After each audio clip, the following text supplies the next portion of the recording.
És, sens dubte, el pronom feble més freqüent en valencià.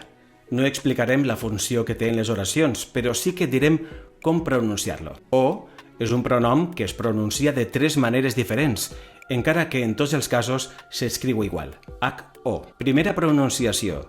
U. Encara que la representació fonètica és com una W, ja que en realitat és una semivocal, un poc més curta que la vocal U. Es pronuncia així si entra en contacte amb una vocal o so vocàlic. Liu porta, porta-ho. Ho has entès? Ho ha dit. Vull dir-li-ho. Segona pronunciació. O. Quan va darrere del verb i el verb acaba en consonant o en semivocal. Parlant-ho. Partir-ho. Fer-ho. Dur-ho.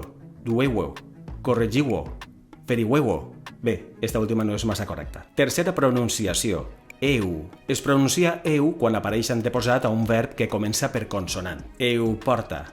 Meu porta. Els eu porta. U, o i eu. 3 pronunciacions del pronom feble o. Ara, a practicar-ho.